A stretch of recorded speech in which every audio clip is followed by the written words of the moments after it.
So putting those together, you look at Skittles, the thought process is maintaining that sweet candy funk, and you could taste it. When something's crossed with Skittles or Runtz, I can taste it immediately. Like that's such a dominant recessive trait that those terpenes shine, even bud structure sometimes.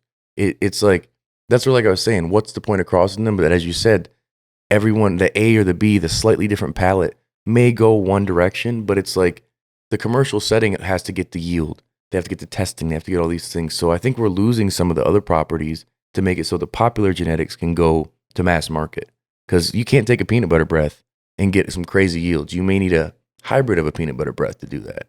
But it's just not like, I wouldn't say it's not a focus for the masses of people, but they don't realize that if it's not 3 alike, it may not make it, you know? And so these genetics that are being bred more and more to stay in the lines, it seems like they're being bred with like Big Bud and Critical and these things that aren't dank, but they're giving it the growth trait that it has, or a GMO to give it the dumping, so it's having more resin, but it's just GMO-y. So it's like, if you're going to cross stuff out, cross it with the intention of creating a new thing, I feel, versus just the same slight watered down variation.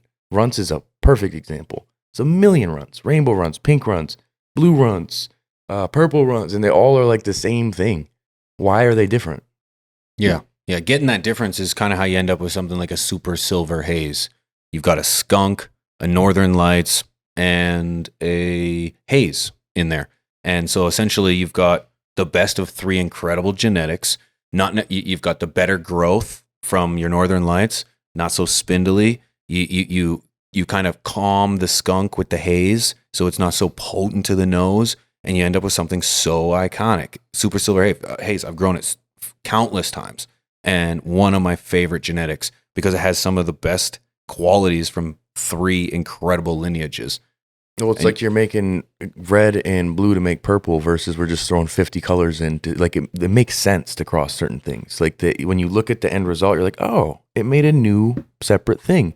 It's no longer just a slight offset. Now it's magenta instead of red. Right. It's like, no, now you've made a new haze. Color. And this category of color will have its offshoots that then someone like, I prefer to use the teal. Like, look at the blues you're wearing. Mm-hmm. You got 4 blues on. You know what I'm saying? My wife would kill me if she saw she'd be how pissed. Well I matched. It looks amazing. Yeah. But it's a thought process that people go into the breeding side of things now where they're like, all right, what good recessive trait can I pull from this one, and this one? And then with those, I've got a new Picasso piece that's something different. That's my interpretation of this. Like, that's the difference. Your interpretation of a genetic versus an exact replica. Mm-hmm. Constantly, I go back to Chill Out OG.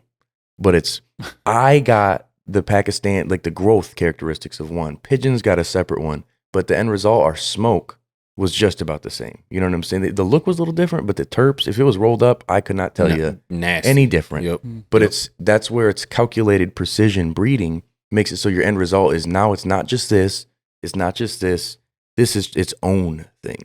I don't feel Runtz has gone that way. I feel Skittles has a little bit more. I feel Gorilla Glue. I feel OGs, gelatos even. But Runtz is the one that I just feel if it's a Runtz, it's a Runtz, it's a Runtz. Do you guys agree or disagree on that? Have you had the variety of Runtz? Nope. No, me neither. Michigan is just Runtz City, bro. Yeah, we're not getting the variety of Runtz in Canada. They're not really a variety per se, but the name says that. Yeah, swear to God, dude. Like, I'll try it and I'm like, Runtz. And I'm like, no, this is Rainbow Runtz. I'm like, huh. I'm like, that one's Pink Runtz. It's different. And I'm like, huh. It tastes like Runtz with ice. It's like you put ice in your drink and it watered down. You know what I'm saying? It's like, yeah, it's a little different, but it's like, I kind of like the original one better. I'm like, well, this one's new. It's the new hot. It's like putting out an EA Sports game. Next year's pretty much the same thing, but there's like tiny difference, you know? I think the marketing tactic of using the lines are more important than the lines for a lot of people.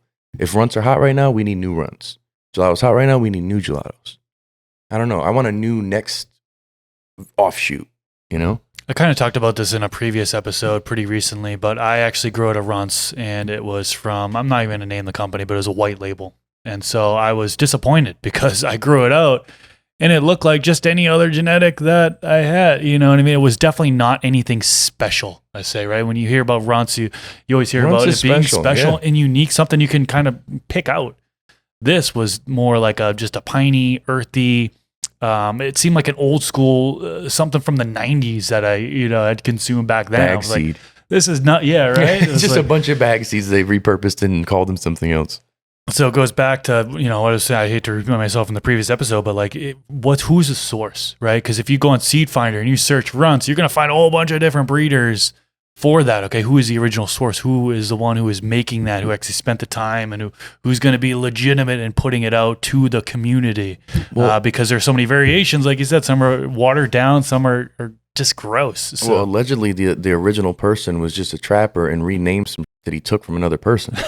So it was, and he brags it up everywhere on the Adam 22 show and all sorts of people's shit. He's like, we don't give a fuck. What was out here hustling? And him and Burner had collaborations, and I think that's where Burner got a hold of it.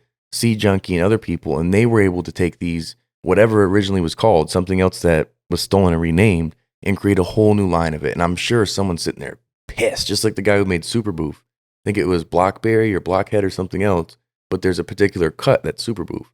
That's way more popular, and every other person made it now. Some totally different breeder who has nothing to do with the original guy, and the whole world wants it, but no one cares about the original name. No one's looking the original name up.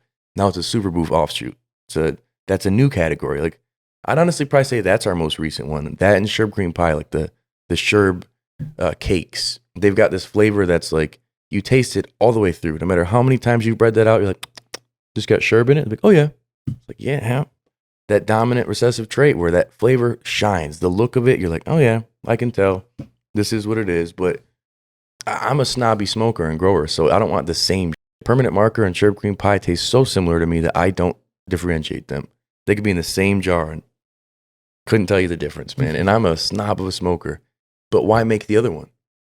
You know what I'm saying? What's the point of making it? There's got to be some logic other than just marketing. Maybe my endocannabinoid system doesn't read that. I was just going to say, there's that variety again, where it's like you could have two different meals and someone's going to say, eat a piece of fish and be like, that's the best chicken I've ever had. Yeah. And you'll be like, that's not chicken, that's fish. You're like, oh, I had no idea. Right? So it's like, you could have two differents in the same jar, not know, whereas someone else might pick it up and be like, oh, you got two different kinds in there. I can smell it. I can taste it. Right? So it's meeting everybody's palate. This FTS clip was brought to you by AC Infinity, leaders in garden innovation. Use discount code TheStash15 at checkout to save some money on your order. From the Stash Podcast.